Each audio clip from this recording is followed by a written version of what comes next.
Ok. Alors là, je vais arrêter de me faire le partisan des psychologues. Je n'ai pas l'intention d'être abroué pendant toute la deuxième partie de la conférence. Ça fait que les questions seront en mon propre nom. Et si j'ai pris le point de vue de la psychologie, c'est parce que c'est au niveau de la psychologie qu'on s'est peut-être le plus intéressé à ces questions, à ces réponses concernant les archétypes. Dans cette deuxième partie, il s'agira d'épigénèse supramentale. C'est-à-dire que la question revient à dire, est-ce qu'on peut envisager le jour où l'homme travaillera consciemment à l'évolution, plutôt que d'être contraint à en subir les influences? Autrement dit, parviendra-t-il à déterminer les conditions de son existence selon les lois de son propre esprit, à ajouter à la création quelque chose de neuf qui ne ferait pas partie de son mouvement initial, du mouvement initial de la création, une sorte d'épigénèse. Et je prends la définition du dictionnaire d'épigénèse, c'est apparition chez l'être vivant en développement d'une forme nouvelle qui n'existait pas en germe. Donc l'épigénèse, c'est en fait une surimposition, quelque chose qui est rajouté à un mouvement naturel. Autrement dit, si je... Bon, 1, 2. Alors, bien de la misère. Ok. Si je prends un mobile, une petite auto, n'importe quoi, et que ça symbolise la création, le Big Bang du départ, et que je la projette sur la table, que je lui donne un mouvement initial, elle va parcourir un certain, peut-être 1 mètre ou 2, là, puis ensuite, manque d'énergie, le mouvement va s'arrêter. Est-ce que l'homme, à ce moment-là, peut venir lui surimposer son énergie et pouvoir continuer le mouvement initial? C'est la question, ça? C'est ça. Est-ce que l'homme peut, par sa créativité, introduire quelque chose dans la création qui n'y était pas? Ah, ça, c'est une question intéressante. Très intéressante. C'est pas une question de psychologue. Non. C'est une question très intéressante. L'homme, par définition cosmique, non pas par définition humaine, mais par définition cosmique, est un projet. Je m'excuse. L'homme, c'est un projet. Et quand je dis que l'homme est un projet, je dis que l'homme est un projet sur le plan matériel, non pas sur le plan psychique. Sur le plan psychique, l'homme n'est pas un projet, il est une réalité. Mais ce qui fait de l'homme un projet, c'est que, avec l'évolution, le psychisme, dans toute sa dimensionnalité, doit être incorporé à la matérialité de l'homme, pour que l'homme un jour en arrive à ne plus avoir à subir le joug de la mort, pour que l'homme puisse vivre ce que nous appelons communément un état immortel de conscience, un état permanent de conscience. Mais les lois de l'énergie sont des lois extrêmement sévères, extrêmement absolues, dans ce sens que l'énergie se modifie elle-même sur tous les plans en fonction de la capacité des plans qui la reçoivent de la transmuter, de vivre avec elle, d'évoluer avec elle, de pouvoir l'assimiler.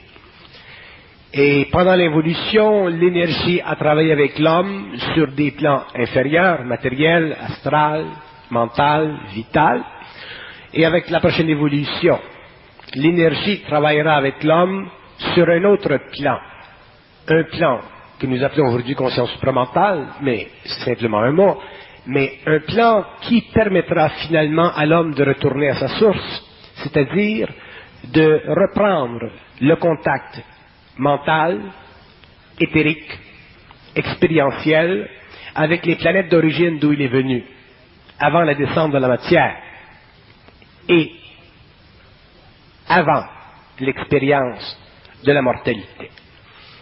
Autrement dit, dans le mouvement de l'homme au cours de l'évolution des époques, l'homme fut avant la mort a temporairement limité sa conscience. L'homme un jour sera libre de la mort et il reviendra en contact avec ses planètes d'origine. Et le phénomène de l'épigénèse, tel qu'on me demande, c'est est-ce que c'est possible? Effectivement, l'épigénèse, dans le fond, elle existe simplement en termes de l'expérience planétaire de l'homme, mais elle n'existe pas en termes de l'expérience psychique cosmique de l'être humain. Autrement dit, l'évolution future, la fusion de l'homme avec ces mondes, avec l'énergie de ces mondes, qui donnera à l'homme une conscience supérieure, permettra à l'homme de transmuter la conscience planétaire de son expérience.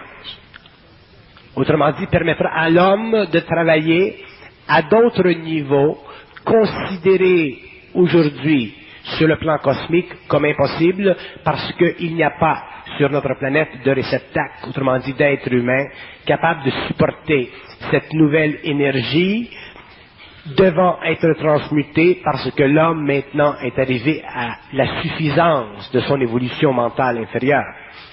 Donc au cours de l'évolution future, l'être humain vivra ce que nous pouvons appeler un état de fusion, c'est-à-dire une rencontre d'abord mentale avec les mondes qui font partie de l'invisible, avec les mondes qui font partie des espaces-temps ultérieurs aux siens.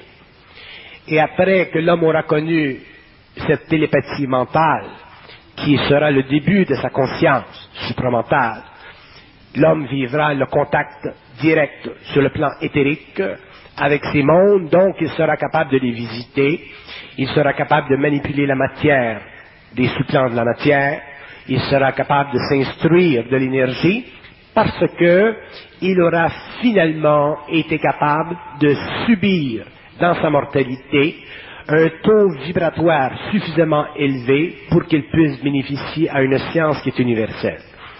Donc le concept ou la question de l'épigénèse, elle a une valeur simplement dans le sens que nous pouvons aujourd'hui prendre conscience que l'homme demain sera autre, qu'un nouveau principe sera ajouté à sa conscience.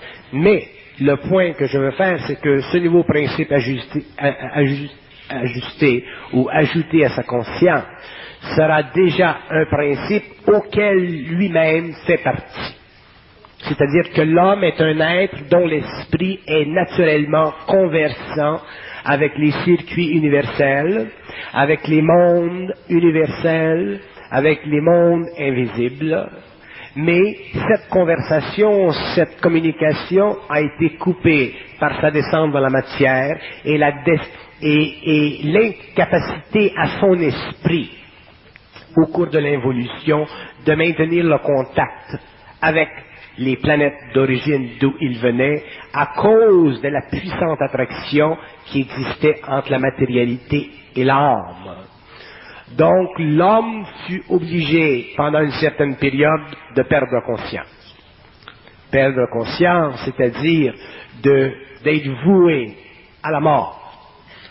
Cette période a duré un certain nombre de millénaires, et après cette période, l'homme entrera dans un nouveau cycle où son mental inférieur sera allumé, où il vivra une communication directe avec ses planètes d'origine dont il fait partie, et où l'homme pourra finalement commencer à comprendre ce que veut dire intelligence, ce que veut dire ego, ce que veut dire pensée. L'homme pourra commencer à réaliser la coloration de sa pensée. Il pourra alors commencer à comprendre pourquoi il vit une vie subjective, pourquoi il n'est pas un créateur, pourquoi il est sans puissance, pourquoi il est existentiel, pourquoi il n'a pas de volonté, pourquoi il a tant d'émotivité, ainsi de suite.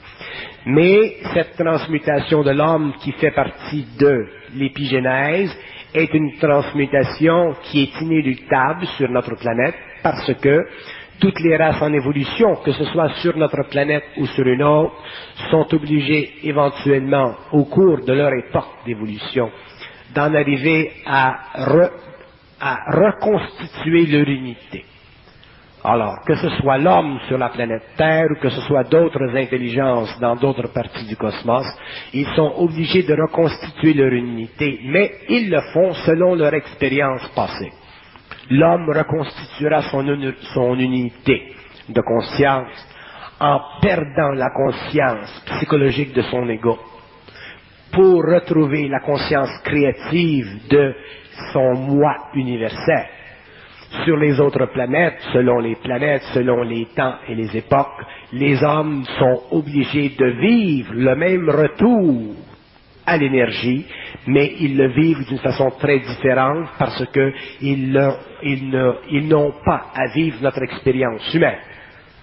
Donc, leur retour à l'énergie, leur fusion, l'unitisation de leurs principes fait partie de leur évolution, et il y a des êtres qui sont plus évolués que d'autres, mais vis-à-vis l'homme, ils sont tous plus avancés en science, ils sont tous plus avancés en connaissance, regardant le matériel et le psychisme, mais la convention de leurs concepts, la nature de leurs idées est froidement opposée à la nôtre parce qu'ils ne sont pas des êtres qui ont été obligés de revenir à la source en passant par la mort. Ce sont des êtres qui ont à revenir par la source en développant une conscience scientifique des mondes dans lesquels ils font appartenance, ou auxquels ils font appartenance.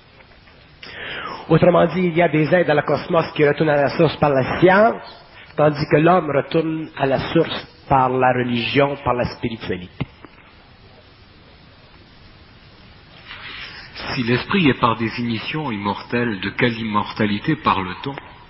L'esprit est immortel dans ce sens que tout ce qui ne se décompose pas n'a pas à vivre la superimposition d'un autre temps. Tandis que tout ce qui se décompose doit vivre la superimposition d'un autre temps. C'est ça la mortalité et la différence avec l'immortalité. L'homme dans son matériel, dans son enveloppe, vit son esprit, et le fait que cette matérialité est décomposable, l'homme est obligé de vivre la superimposition d'un autre temps. Cet autre temps fait partie de la coloration de son mental. C'est le temps que vivent les entités dans le monde de la mort. Il n'y a pas de disconnexion, il n'y a pas d'absence de relation entre le monde de la mort et le monde matériel de la vie inconsciente de l'homme. L'homme a l'impression qu'il est sur le plan matériel, qu'il n'est pas mort, et dans le fond, il vit une connexion directe avec le monde de la mort, mais non pas à travers l'activité physiologique de son être, mais à travers l'activité psychologique de son ego.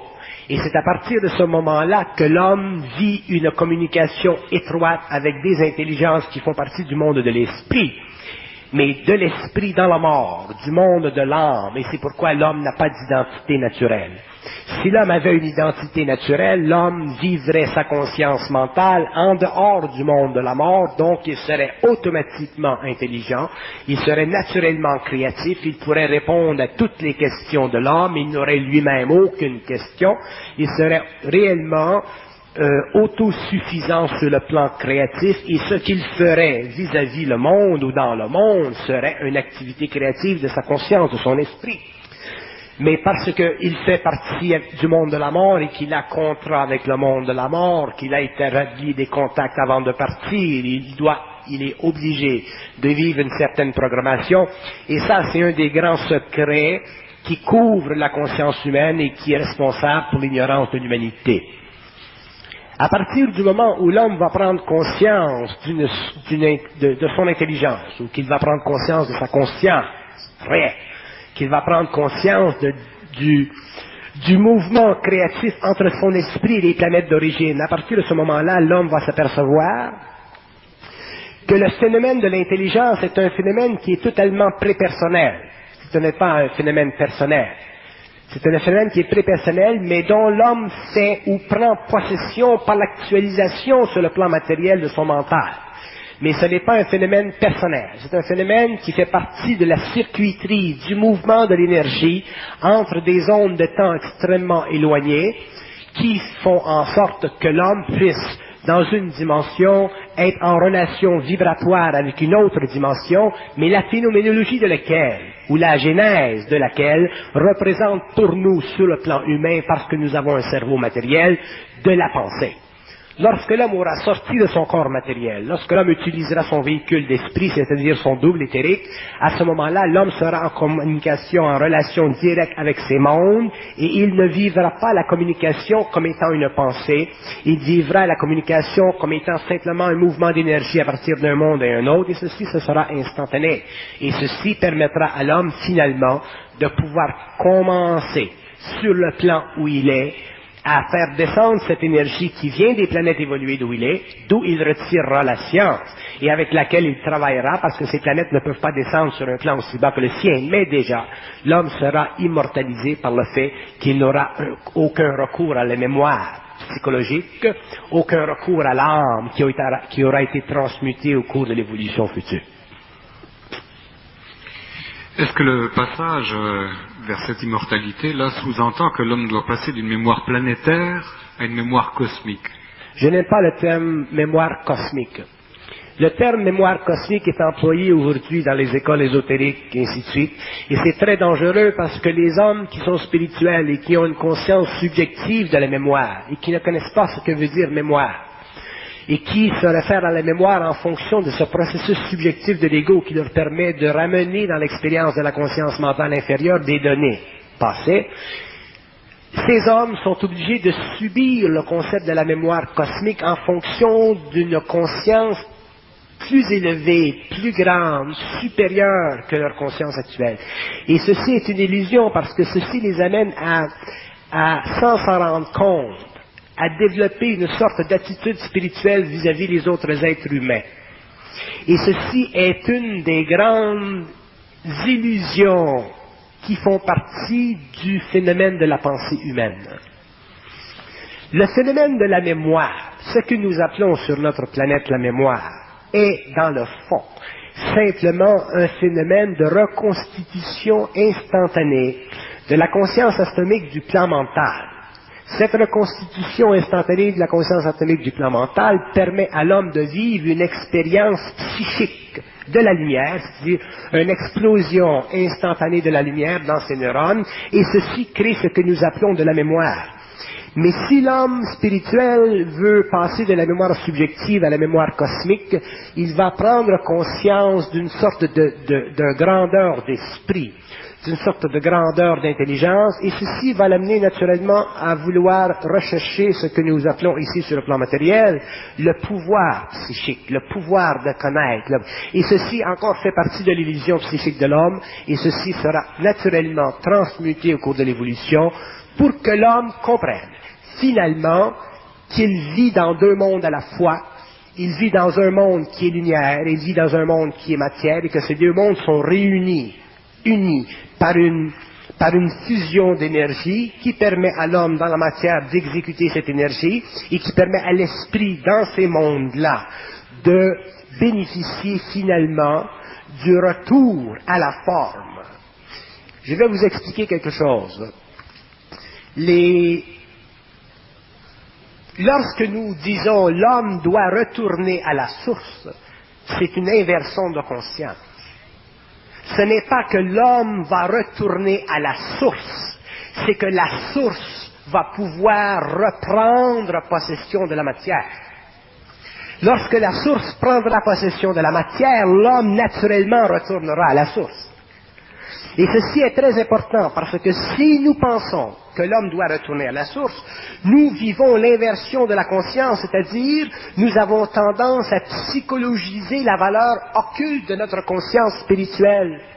Donc automatiquement, nous avons tendance à créer en nous-mêmes une attitude spirituelle, et cette attitude spirituelle, ce développement, créera dans l'homme un débalancement de ses principes et empêchera justement que cette énergie, que cette source se reconnecte avec sa matière. Et c'est ce qui se produit avec les êtres qui souvent disent « Ah, ben moi je suis en train de vivre de la transformation, des ci, des ça, j'ai des petits boutons là, j'ai des petits frissons par là. » Et ils s'occupent tellement de tous ces petits frissons, de toutes ces petites chaleurs, de tous ces petits symptômes de la conscience qui est en train effectivement d'évoluer, qu'ils perdent ils perdent contact avec leur réalité, c'est-à-dire leur réalité matérielle. Donc, ils empêchent que cette énergie puisse se fixer dans la matière et s'introduire dans sa matière à travers les plans de la conscience atomique de ces plans pour facilement, éventuellement, pouvoir interpénétrer l'homme et travailler avec lui d'une façon parfaitement égale, parfaitement intégrale, parfaitement balancée, pour que l'on ne puisse plus voir des hommes qui sont flottants, des hommes qui sont perdus, des hommes qui sont en train de se transformer et des hommes qui sont dans le fond gaga. L'homme doit être normal, l'homme doit être balancé. Et plus l'homme évoluera, plus il sera obligé d'apprendre à se libérer des illusions psychologiques, psychiques, spirituelles de son ego, qui sont le produit de l'inversion de sa conscience. À partir de ce moment-là, ces hommes pourront contrôler cette énergie, travailler avec l'homme, passer anonyme dans le monde, être normal, c'est-à-dire être un pas plus loin que l'involution, mais un pas plus loin aussi que la folie. Donc plutôt que de s'interroger sur les modalités d'introduction ou d'intégration de cette énergie-là, on devrait plutôt faire en sorte ou voir, être capable de recevoir cette énergie-là sans en être débalancé. C'est pas sur l'origine de la source qu'il faut s'interroger. Non, il ne faut pas s'interroger sur l'origine de la source. Il faut regarder son effet, ce qu'elle crée en nous. Et il y a suffisamment de connaissances aujourd'hui qui nous permettent de comprendre, avec le temps, comment l'homme doit travailler, vivre, intégrer cette énergie. Nous ne pouvons plus, dans ce nouveau cycle, travailler avec cette énergie comme nous le faisions dans le passé. Parce que nous ne faisons plus partie de l'involution. Donc, l'homme est obligé d'utiliser toute la science qui lui est donnée aujourd'hui, d'autres lui sera donnée dans 5 ans, dans 10 ans, dans 15 ans, et ainsi de suite, mais l'homme doit utiliser la science qui lui est donnée aujourd'hui par rapport au mouvement de cette énergie sur la Terre, par rapport à la descente de cette conscience supramentale sur la Terre. Donc, le mouvement de la nouvelle évolution n'est pas un mouvement à gauche et à droite, un mouvement fortuit, c'est un mouvement qui compose avec tout. L'homme a besoin de comprendre ce qui se passe en lui, il a besoin de comprendre son ancienneté, sa façon de penser, sa mémoire involutive, il a besoin de savoir beaucoup de choses pour pouvoir intégrer énormément d'énergie, et ceci se fait. Et au fur et à mesure que l'homme apprendra à reconnaître ses illusions, en rapport avec ce mouvement d'énergie, il deviendra de plus en plus normal, de plus en plus anonyme, de plus en plus sérieux, de plus en plus créatif, de plus en plus stable, de plus en plus enraciné. Mais il aura la tête extrêmement haute dans les plans avec lesquels il aura des communications instantanées. Et qu'est-ce qui détermine la dose d'énergie qu'un individu est capable de recevoir, de prendre? Ce qui détermine la dose d'énergie, ce sont ses corps. Chaque être humain est constitué d'un certain nombre de principes matériels. Le corps physique est un principe matériel, le corps vital, le corps astral, le corps mental inférieur sont des principes matériaux. Donc l'homme est constitué de ces principes et les forces en lui qui travaillent à travers son esprit mesurent le contact psychique, autrement dit le mouvement de l'énergie, en fonction de l'évolution de ses corps, qui sont sous la responsabilité de son propre esprit, parce que c'est son esprit à lui qui a créé ses corps avant la descente dans la matière, en relation avec l'expérience de l'âme qu'il a vécue pendant des siècles et des siècles. Donc la mesure électromagnétique, gravitaire, psychique, mentale, visuelle, atomique de l'homme, la structure moléculaire, tout l'homme, le tout de l'homme matériel est su, connu, perçu, étudié par d'autres niveaux d'intelligence qui travaillent avec son esprit pour faire en sorte que cette énergie universelle puisse circuler entre leur planète, l'homme, mais à travers son double, c'est-à-dire lui-même, sa propre réalité. Donc l'homme ne peut pas perdre conscience s'il n'est pas